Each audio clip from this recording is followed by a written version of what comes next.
প্ৰক্ৰিয়াটোত আটাইতকৈ বেছি যদি কাম কৰিছে হ'ল ভাৰতীয় জনতা পাৰ্টি বা NDA চৰকাৰ।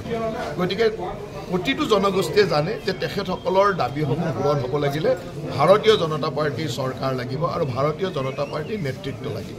আৰু সেইকাৰণে যোনে যি কৈ নাথাকক কিয় সকলোৱে এই কথাটো বুজি পায় আৰু সেইকাৰণে ভাৰতীয় জনতা পাৰ্টী বা মোদীজীক শক্তিশালী কৰে। চাহ বাগিচা ভোটাৰে প্ৰভাৱ পেলাব নেকি এই কথাটো?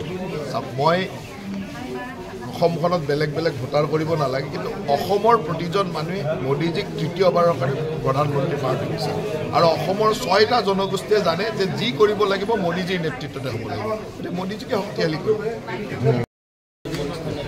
ভাৰতবৰ্ষৰ যিদৰে স্বাভিমান ভাৰতবৰ্ষৰ গৰিমা বৃদ্ধি হৈছে, ভাৰতবৰ্ষশালী ৰাষ্ট্ৰ হিচাপে ৰূপান্তৰ হৈছে, তেনে মুহূৰ্তত সমগ্ৰ দেশতে যি সাধাৰণ নিৰ্বাচন হ'বলৈ গৈ আছে, আজি অসমতো ইয়াত মোদীময় পৰিৱেশ ৰচনা হৈছে। মোদীজীৰ বলিষ্ঠ নেতৃত্বত আজি ভাৰতবৰ্ষ বিশ্বৰ এক শক্তিধৰ হিচাপে ৰূপান্তৰ হ'বলৈ আগবাঢ়িছে। তেনে মুহূৰ্তত এই নিৰ্বাচন আজি আমি প্ৰাৰ্থী আমাৰ সন্মানীয় অধ্যক্ষ ডাঙৰীয়া মনোনয়ন পত্ৰ দাখিল কৰা হয়। আজি যি পৰিৱেশ দেখিছোঁ বিশাল ব্যৱধানত আমাৰ পাৰ্টি বুলি এক বিশেষ খবৰ ওলাই আছে। কংগ্ৰেছেতো ক্ষতি প্ৰত্যেকবাৰে কৰে।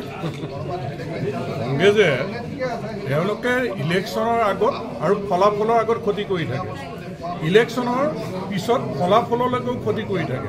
কাৰণ আপোনালোকে চাওক, যোৱাবাৰ সংবাদ মাধ্যমে 21 চনৰ ৰিজাল্টৰ আগে আগে প্ৰায়বিলাক সংবাদ মাধ্যমত কৈছিল যে চুতীয়া সমষ্টিত এইবাৰ কংগ্ৰেছৰ জয় হ'ব আৰু বিজেপিৰ পৰাজয় হ'ব, মই হাৰিম বুলি প্ৰচাৰ কৰিছিলোঁ।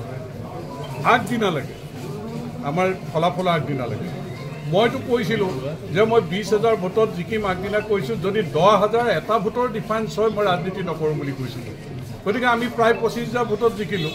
গতিকে কংগ্ৰেছৰ অংকটো সদায় ৰিজাল্টৰ আগে আগে আপোনালোকে চাব, ভূপেন বৰা ডাঙৰীয়াই ৰিজাল্টৰ আগত মহাভৈৰৱত যেতিয়া ৰাজস্থান, ছত্তীশগড়, মধ্যপ্ৰদেশৰ ৰিজাল্টৰ আগত কি কৈছিল, কংগ্ৰেছ অফিচত মাংস উতলি আছিল নে নাই? গতিকে ৰিজাল্টৰ আগলৈকে তেওঁলোকৰ মাংস গোটাব, ৰভা দিব, মিঠাই গোটাব, চব কৰিব। ৰিজাল্টৰ পিছত যেনেকৈ দিচাং ৰিজৰ্টত তেওঁলোকে 21 চনৰ নিৰ্বাচনৰ আগত ৰিজাল্টৰ আগত তেওঁলোকে তাতে সাঁতুৰি নাতুৰি থকা নাছিল জানো? তেওঁলোকে শপত ল'ব। আমি তেওঁলোকৰ এই কুচকাবাজ দেখি অলপ আমাৰ মানুহ শংকিত। আপোনালোকে দেখিছে ৰাইজৰ যে ব্যাপক উৎসাহ, সকলো ঘৰৰ পৰা খালি মানুহ আৰু যেনিয়ে চকু যায় আপুনি দেখিব সকলো ঘৰে কেৱল পদুম ফুল। আজিৰে মনোনয়ন পত্ৰ দাখিলৰ এই প্ৰাক মুহূৰ্তত এইটো নিশ্চিত হৈ পৰিছে। সৰ্বাধিক ভোট পায়, ৰেকৰ্ড সংখ্যক ভোট পায় ৰঞ্জিত দত্ত ডাঙৰীয়াই শোণিতপুৰ লোকসভা সমষ্টিৰ পৰা লোকসভালৈ নিৰ্বাচিত হ'ব আৰু নৰেন্দ্ৰ মোদীৰ হাত শক্তিশালী কৰাত তেজপুৰবাসীয়ে অৰিহণা যোগাব। ধন্যবাদ।